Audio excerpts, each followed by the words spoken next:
mes chers nouveaux abonnés, mes chers abonnés, mesdames, messieurs, peuple congolais, chers membres de la diaspora, pour info, cette scène d'ostracisme et ou de xénophobie ordinaire que vous allez écouter cache en fait une problématique. Qui est congolais, qui ne l'est pas? Qui est congolais de souche, qui n'est pas congolais de souche, etc. Et cache enfin un enjeu, le pouvoir. Comment l'avoir et le conserver? Suivez d'abord ce qui suit et j'y reviendrai pour vous expliquer en détail qu'est-ce qui se passe réellement. Que se cache-t-il derrière les boules pillantes de Jean-Pierre Bemba et à quoi joue-t-il Félix Tshisekedi? Explication. Opposant ya Zambie poso eleki aoti kokoma mokanda eleki na ba réseaux sociaux azosenga na gouvernement zambien akanga bato nyonso oyo bapesi Moïse Katumbi passeport na Zambie. Bolandaki yango? Bolandaki te? Yango yo naza kosenga et nazo tinda message ya Moïse Katumbi ayebisa biso, ayebisa peuple vérité. Est-ce qu'azali Zambia ya solo ou eza lukuta?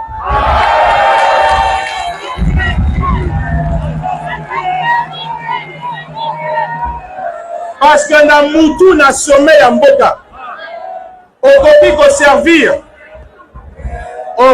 ko servir 2 maîtres à la fois te. Voyez bien bon? Oko trahir moko na profit na mususu na sommet ya mboka. Zambie azali voisin na biso. Soki sikoyo tokoti na ba conflit d'intérêt. Zambie aza na intérêt na ye.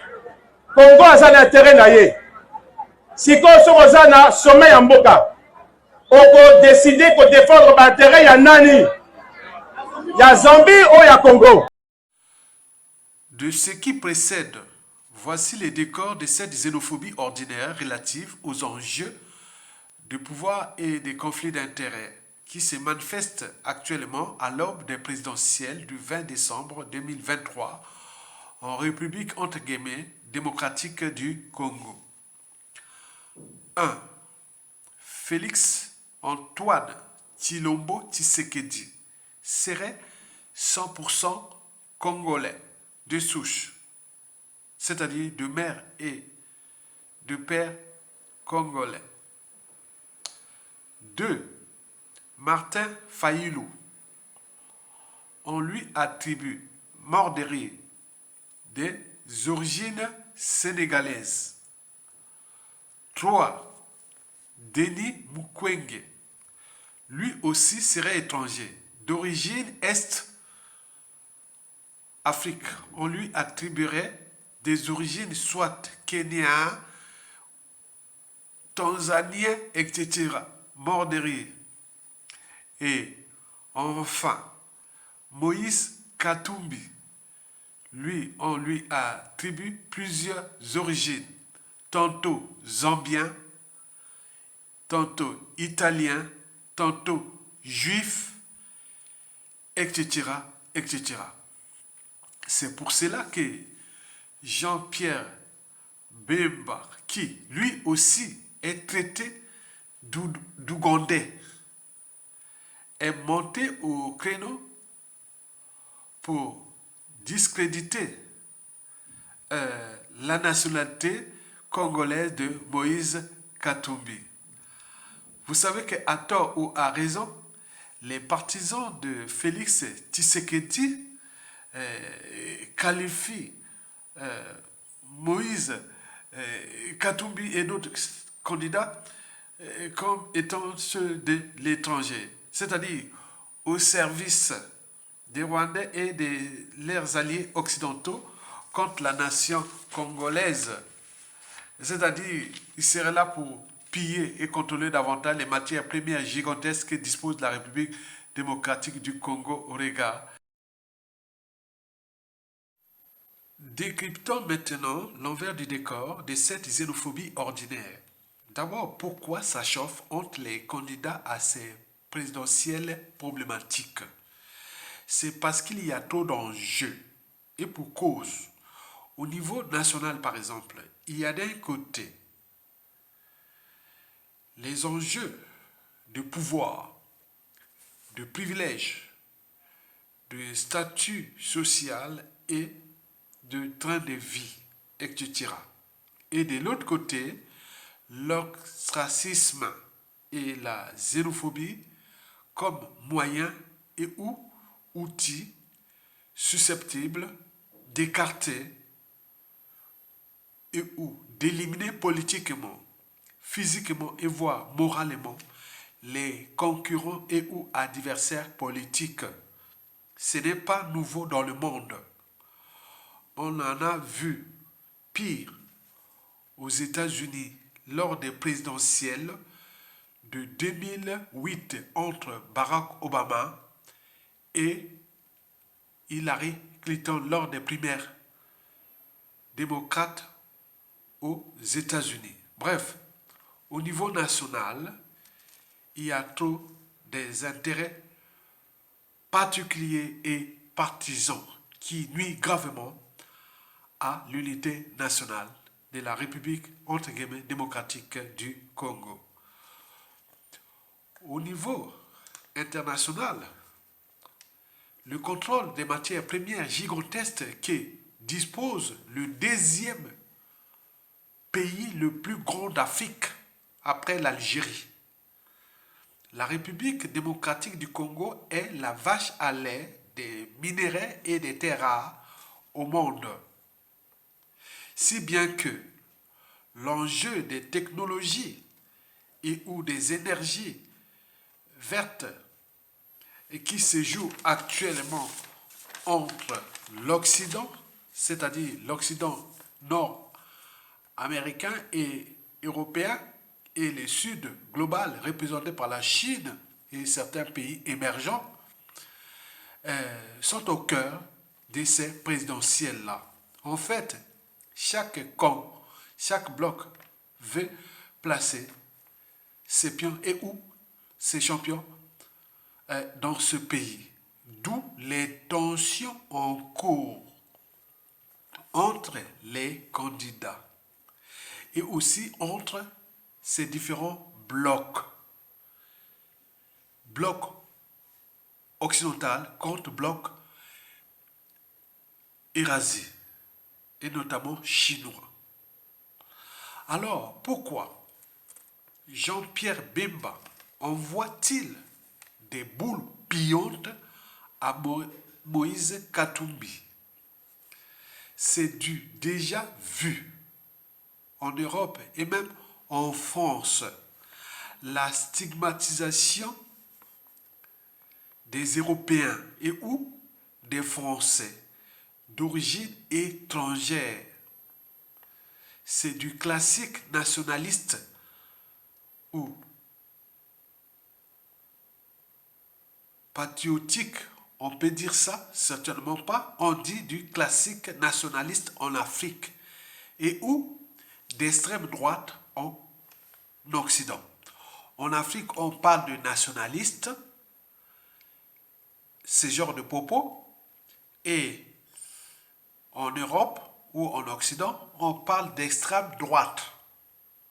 Donc, si on était en Europe, entre Européens et les minorités, on aurait qualifié les propos de Jean-Pierre Bemba d'extrême droite. Mais là-bas, on parle de nationalistes, de xénophobie. Ici, on parlerait de racisme.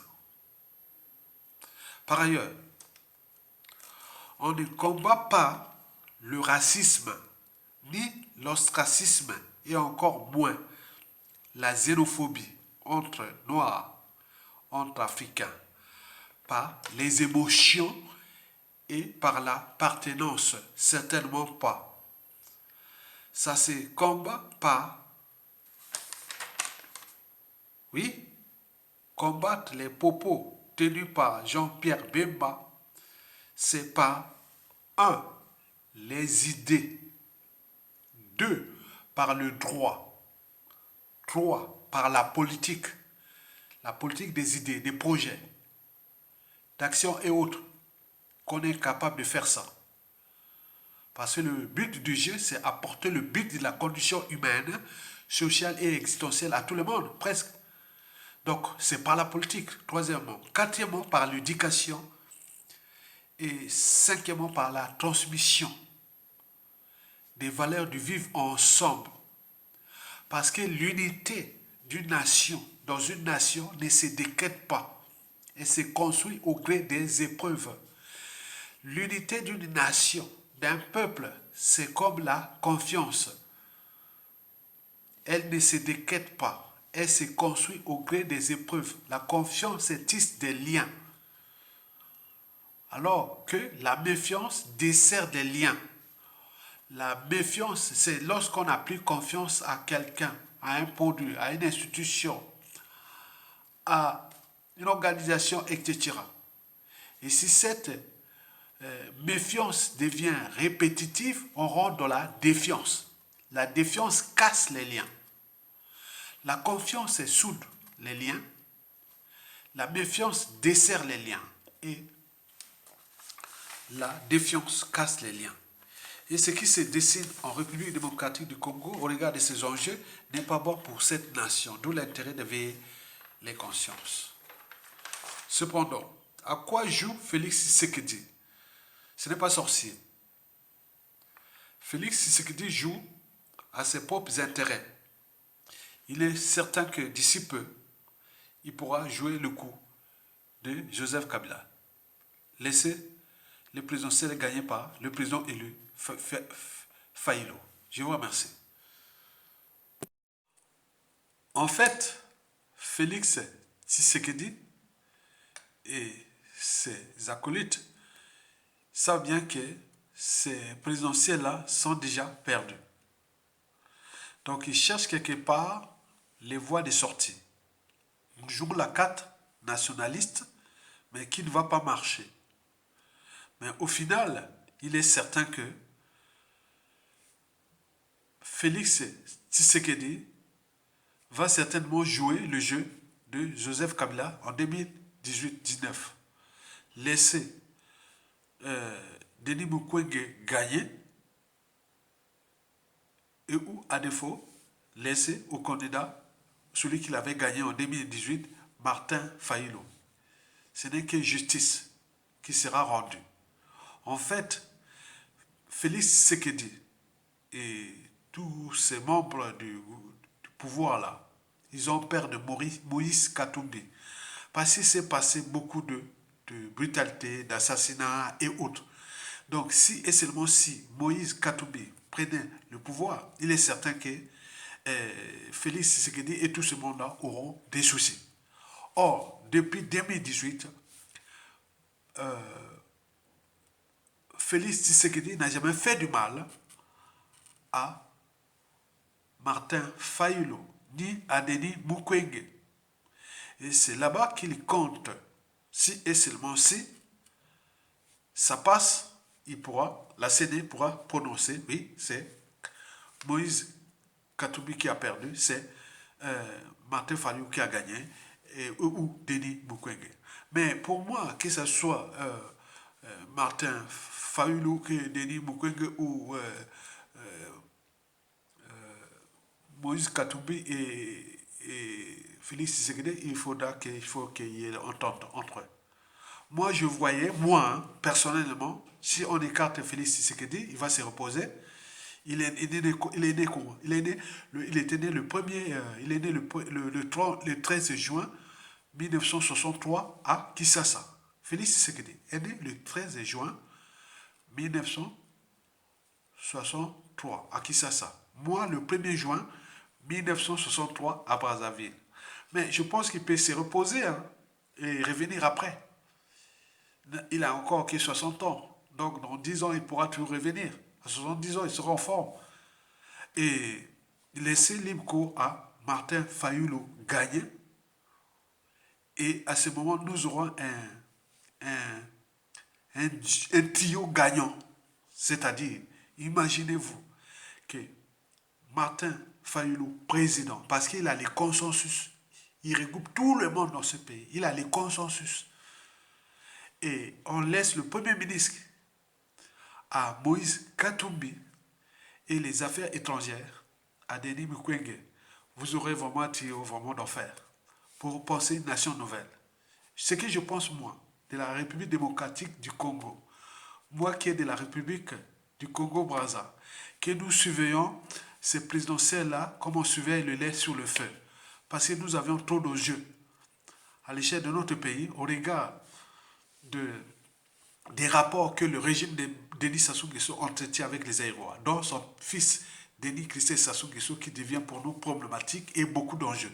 Donc nous surveillons cette présidentielle-là aussi en regardant ces problèmes de du pouvoir qui arrive. Je pense que s'ils veulent vraiment avancer ce pays, Martin Fayulu, président, puisqu'il a le consensus, il a la couverture, et deux, Moïse Katumbi pour le Premier ministre. En plus, il n'a jamais exercé une fonction au niveau national. Là, il va être Premier ministre et il a 2 ans de moins que Félix Tshisekedi aujourd'hui. Katumbi doit être né en 1965. Hein, c'est ça. Donc, il a encore le temps. Et donc, passer par le Premier ministre. Mais non, Mukwege, bon, ben, les affaires étrangères, ça va faire vraiment quelque chose de... Voilà. Donc, vous comprenez ça. Donc, moi, je pense comme ça.